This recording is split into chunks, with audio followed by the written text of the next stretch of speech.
Pues muy buenos días. Empezaremos la campaña el domingo en Mérida, Yucatán. Lo haremos en un recorrido que habrá de llevarnos de península a península, que habrá de llevarnos del Pacífico al Atlántico, que habrá de recordar nuestros orígenes, Yucatán siendo cuna de una de las civilizaciones de las que nos sentimos más orgullosos, pero también hoy emblema de modernidad, de crecimiento y de prosperidad, en el ánimo de significar nuestro compromiso de cerrar las brechas entre el norte y el sur, de construir con orgullo en nuestro pasado, pero con certeza de un futuro que está a nuestro alcance. Estamos seguros de que será una campaña de propuestas, una campaña de esperanza, una campaña de unidad y una campaña que nos permita el 1 de julio estar llegando al triunfo. Les agradezco mucho que hayan venido y me pongo a sus órdenes. Empecemos con la razón, por favor, Roberto. Siempre es bueno empezar con la razón. Buenas tardes. Buenos días, doctor. Preguntarle, el Partido Acción Nacional va a candidatear a Luis Alberto Villarreal, quien fue en 2014 conocido por los moches de candidatos, iba para San Miguel de Allende. Jamás ha explicado esta situación del cobro de las alcaldías y pues si me podía dar una opinión al respecto sobre esta situación de estas irregularidades en el PAN. Gracias. Pues vamos a tener la gran oportunidad de preguntarles. Ciertamente pues es un tema que preocupa, que recuerda episodios y prácticas que nosotros queremos erradicar. Uno de los compromisos centrales que vamos a hacer en la campaña y que vamos a hacer en el gobierno es sacar a la corrupción de la política y se ve que no todos tienen al eje de su campaña o de su persona esa misma convicción. Israel Navarro, por favor. Doctor, ¿cómo está? Muy bien, buenos Israel. días. Quería ver si me puede ayudar con 3 preguntas. La primera es... Vémela haciendo una por una porque ya... Claro que sí. Ya como Claudia nos ha venido más o menos orientando. La primera de ellas es, ayer la bancada del PAN en la Cámara de Diputados le hace un emplazamiento a usted para que usted convenza a las bancadas de los partidos que impulsan su nominación a que discutan en abril el tema del fuero. ¿Qué opinión le merece? Absolutamente de acuerdo. Nosotros estaremos presentando ya la iniciativa. Se la entregamos desde el viernes a los coordinadores parlamentarios de la coalición que integramos y estamos ciertos de que la primera semana de abril la van a estar presentando y habrá de contar esa iniciativa con nuestro apoyo, con nuestra convicción de que queremos enfrentar un gobierno sin fuero y sin privilegios. Habremos de poner en esa iniciativa nuestro empeño y nuestro compromiso. México quiere que sus políticos se enfrenten la gestión de gobierno sin privilegios, sin fuero, con limpieza y con un compromiso frente a la ciudadanía. Habrá, en consecuencia de estar la iniciativa a consideración del Congreso la primera semana de abril y esperamos que cuente con la simpatía de otras bancadas. No sería la primera vez, sin embargo, que vemos a esas bancadas dinamitar acuerdos y que vemos que con cargo a esas bancadas no podemos avanzar en la construcción de acuerdos que para el país son muy importantes. Yo espero que esta iniciativa del fuero sea diferente. Los ciudadanos hoy quieren políticos que estén dispuestos a encarar su responsabilidad sin ningún espacio de privilegio. Esa será divisa de nuestro gobierno, por eso estamos comprometidos con la iniciativa. Estará a consideración del Congreso en la segunda semana de abril. Doctor, número 2, ayer el Consejo Coordinador Empresarial aclara que estas mesas, la que había convocado con Andrés Manuel, van a ser informativas y también le piden a usted que sea incluido en ellas. ¿Iría y cuáles son las condiciones que usted podría para ir a estas mesas con el Consejo Coordinador Empresarial y con los demás presidenciables? Mira, nosotros no pensamos que los contratos y que los proyectos de infraestructura y tampoco pensamos además que los derechos sean motivo de consultas. Es un ejercicio, el del aeropuerto, que se sabe que está pendiente desde hace más de 30 años, que implicó un esfuerzo de planeación que se dio a lo largo de varios sexenios, que todas las administraciones, por lo menos las últimas 4, que han estudiado el tema llegaron a la misma conclusión y esa conclusión es que no hay ningún otro espacio en el que pueda hacerse el aeropuerto que en el que está. México tiene que ser un país que dé certeza, México tiene que ser un país que dé estabilidad y un país con certeza y con estabilidad respeta el Estado de Derecho. Al amparo de este proyecto de infraestructura, el más grande de infraestructura en Latinoamérica. Estamos hablando de un número muy importante de contratos, de un monto muy importante de deuda, de un ejercicio de gobierno corporativo en donde han estado pendientes del desarrollo de este proyecto desde la OSD hasta los tenedores de los bonos, hasta los cientos literalmente de contratistas que participan en el proyecto.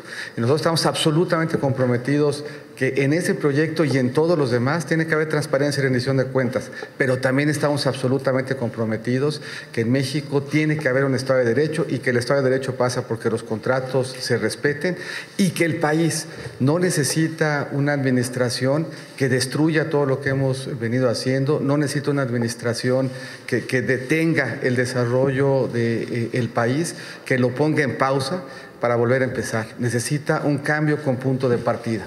Y ese punto de partida tiene que ser el que los proyectos en los que encontramos esperanza, y en el aeropuerto encontramos la esperanza de 450,000 nuevos empleos, de 40,000 que hoy están ahí laborando, y el mensaje que queremos mandarle a las familias que hoy están trabajando en el aeropuerto, a esas 40,000 familias, el mensaje que queremos mandarle a los mercados, y el mensaje que queremos mandarle a esas 450,000 familias que podrían beneficiarse de un empleo con este proyecto, es que el aeropuerto va a seguir adelante, que en México hay Estado de Derecho y que esta alternativa, la que yo encabezo, que va a ser la que gane en julio, les dará esa certeza y al país esa estabilidad. Y por último, doctor, ¿qué está pasando en Jalisco? Que están desapareciendo jóvenes, hay asesinatos, hay enfrentamientos entre criminales. ¿Cuál es el diagnóstico que usted tiene de Jalisco? Mira, nosotros estamos preocupados por el tema.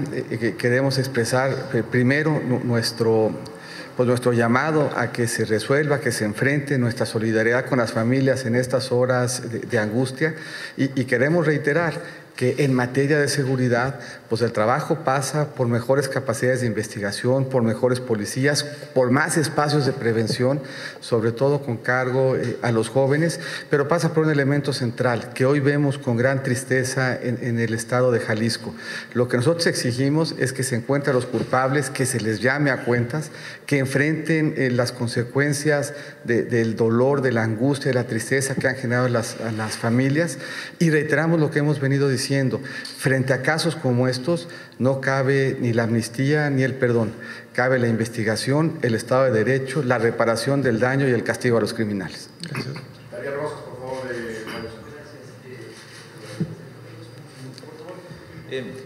Candidato, buenos días. En mi caso, preguntarle, candidato, nos encontramos en vivo, un segundo, por favor. Preguntar en este caso el tema del aeropuerto nuevamente. Se hace, candidato, un señalamiento en el sentido de que en el spot que se lanza sobre este tema por parte de su gobierno, que están utilizando algunas imágenes que habían sido utilizadas por la Secretaría de Comunicaciones y Transportes, y de alguna manera se hace el señalamiento de que estaría utilizando pues imagen levantada con recursos públicos para un spot que en este caso es de presidencia. Saber si esto, perdón, de su candidatura, saber si en este caso pues puede existir algún tipo de pues irregularidad, o si ustedes no lo están viendo así, y por el otro lado saber si desde su punto de vista el candidato existe alguna posibilidad de que el aeropuerto pueda de alguna manera echarse atrás, o definitivamente esto ya no ocurriría, como pues lo ha mencionado Andrés Manuel López Obrador, está blindado como tal la construcción del aeropuerto vía los contratos. Respecto al primero, no hay absolutamente ninguna irregularidad, y al respecto haremos un posicionamiento técnico en el transcurso del día. Y respecto al segundo, nosotros estamos absolutamente ciertos de que México seguirá mandando la señal al mundo de que es respetuoso de los contratos, de que está comprometido con su modernidad, y la mejor forma de blindar el proyecto del aeropuerto es ganar, y en ese empeño estamos comprometidos. Gracias, doctor. Buenos días. También serían 3 temas. El primero, solamente para clarificar, entonces usted no se sentaría a la mesa que está convocando la iniciativa privada para analizar el tema del aeropuerto. Nosotros estaríamos en la mejor disposición en acudir a tantas mesas cuantas seamos convocadas, pero lo hacemos en la convicción que es independiente la participación en las mesas, de que es un proyecto con adecuada planeación, de que es un proyecto que se está realizando en el único lugar físicamente posible, de que es una apuesta de futuro, de modernidad, de competitividad, de comunicación, y además lo hacemos bajo la convicción de que esa es además un proyecto licitado, un proyecto al amparo del cual hay convenios y contratos, y un proyecto además en el que está afincada nuestra competitividad, nuestro desarrollo, la competitividad del Valle de México, 450,000 empleos, y con cargo a todo ello, estamos en la mejor disposición siempre de participar en la mesa y en los espacios de reflexión que sea, pero en este caso concreto lo hacemos con la convicción de que nuestra participación servirá para significar nuestro compromiso con la modernidad, con la competitividad, con la comunicación y nuestro compromiso sobre todo con el Estado de Derecho. La segunda sería sobre si no creen que existe un fracaso, por lo menos de manera parcial, en el tema de la reforma energética. Se reporta el día de hoy que por lo menos que 5 de las 6 subsidiarias que se crearon a raíz de la reforma pues están en números rojos. Yo no leí la nota, vi el encabezado. En mi convicción, la reforma energética tiene consigo la posibilidad de abrir mercados para que en él participen más capital y más tecnología, y que la participación de más capital y más tecnología por construcción le ayuda al país a generar nuevas fuentes de empleo, a mejorar su competitividad y le da a las empresas productivas del Estado la posibilidad de construir una mejor estructura en su estrategia de negocios. Ninguno de esos elementos podría implicar rezago ni para el país ni para las empresas productivas del Estado. Y por último, preguntarles sobre los spots que están pautados en el INE. En uno de ellos usted hace referencia a políticos corruptos y también hace referencia a que gracias a las acciones que usted tomó, algunos cayeron en la cárcel. Si nos puede decir quiénes son los primeros y cómo fue que los segundos. Pues mira, hay varios y basta un poco significar los trabajos que hicieron desde la Secretaría de Hacienda, que implicaron desde algunos gobernadores hasta algunos presidentes involucrados, municipales involucrados en el huachicoleo, funcionarios de empresas productivas del Estado vinculados también a esos delitos y funcionarios en el sector financiero, sobre todo estatal, involucrados en maquinaciones que implicaban evasión fiscal de manera importante. Entonces yo te diría que habría por lo menos esos ejemplos, quienes estuvieron involucrados en el huachicoleo, quienes estuvieron involucrados en esquemas de defraudación y algunos gobernadores que estuvieron involucrados en esquemas de evasión y de lavado de dinero. ¿Podría dar nombres, por favor? Como dice claramente el spot, ustedes saben quiénes son. Y si no, averigüen. Victorio Bartaga, por favor. Doctor, buenos días. A 4 días de que empiecen la campaña, ¿usted tiene confianza en el INE? El INE tiene muchas denuncias en todos los estados, de centenares de denuncias de todos los partidos, de que no pudo su unidad técnica diagnosticar en varios casos, entre ellos 50 candidatos del PAN a alcaldes en Veracruz el año pasado. ¿Usted tiene confianza en el árbitro electoral para este proceso? Mira, nosotros no le apostamos al árbitro para ganar, le apostamos a hacer una buena estrategia, una buena campaña y que sea nuestro desempeño lo que genere convicción y con cargo a lo cual ganemos. Estamos absolutamente seguros de que en esta campaña vamos a acreditar que la alternativa que implica para el país mayor estabilidad, mayor confianza y un proyecto de futuro más promisorio es el nuestro. Y es a ello a lo que lo apostamos en independencia del trabajo que se haga en materia arbitral. Las encuestas lo marcan en ascenso. ¿Cómo hacer para llegar a desbancar a Andrés Manuel, que está en primer lugar? Echándole muchas ganas, contrastando proyectos, contrastando perfiles y contrastando propuestas. Nosotros habíamos dicho desde el principio que esa era nuestra estrategia, que estábamos seguros que con el conocimiento vendría el crecimiento. Esto nos da una prueba de que es el caso, y en la campaña, con la posibilidad de más conocimiento, donde podamos centrar el debate en ideas y en propuestas, vamos a ver un contraste muy claro entre quien le apuesta a ir hacia atrás, quien le apuesta a cancelar modernidad, a cancelar inversión, a cancelar infraestructura, quien le apuesta a sacar a criminales de la cárcel. Pero en esta campaña nuestra apuesta no es poner en juego todo lo que se podría perder con cargo a un triunfo de Andrés Manuel. No le vamos a pedir a la gente que piense en lo que se podría perder. Lo que le vamos a pedir es que esté cierto de lo que podemos consolidar, si le apostamos a un país con certidumbre, con Estado de Derecho, con seguridad, que saque a la corrupción de la política, que encuentre apoyo para las mujeres, que encuentre apoyo para los jóvenes, y que en esa construcción de propuestas claras, de propuestas sensatas, de propuestas confiables, le apueste en favor de nuestro futuro y de nuestro presente para que tengamos un mejor país. Cerramos con Luis Morales. Buenos días, candidato José Jardines. Preguntarle, el día de ayer, desafortunadamente, vimos imágenes muy terribles en Reynosa con estos enfrentamientos que se dieron y donde una familia pues asesinada por elementos de la Marina. Preguntarle cuál es su opinión acerca de estas voces que están exigiendo que ya se revise urgentemente la ley de seguridad interior y se eche para atrás en estos estados donde pues, la violencia no está deteniéndose. Yo reitero lo que he dicho en otras ocasiones. La ley de seguridad interior lo que permite es un espacio de diálogo entre un Estado rebasado por los retos de seguridad y unas Fuerzas Armadas dispuestos a coadyuvar en los esfuerzos necesarios para darle al ciudadano certeza. La Ley de Seguridad Interior lo que obliga es un diagnóstico, o lo que obligaría en este caso es a un diagnóstico en el estado de Tamaulipas que le permite explicar por qué está fallando en materia de seguridad. Una responsabilidad que es eminentemente del Estado. ¿Qué espera de las Fuerzas Armadas? ¿Por cuánto tiempo? ¿De qué modo? ¿Y de qué circunstancia? Aquí hay que recordar que la violencia en Tamaulipas predata a la participación de las Fuerzas Armadas y que las Fuerzas Armadas debieran ser un espacio lisa y llanamente temporal en lo que el Estado de Tamaulipas tiene la capacidad de fortalecer sus instancias civiles para darle a los ciudadanos seguridad. Cuando vemos un reto de seguridad, lo que están fallando son las instancias civiles. Lo que están fallando son las autoridades obligadas a dar seguridad. Las Fuerzas Armadas coadyuvan, lo hacen de manera temporal y la Ley de Seguridad Interior en su vigencia a lo que obligaría es a que el Estado nos diga por qué está fallando, cuál es su diagnóstico. ¿Qué tendría que hacer y qué espera de las Fuerzas Armadas para coadyuvar?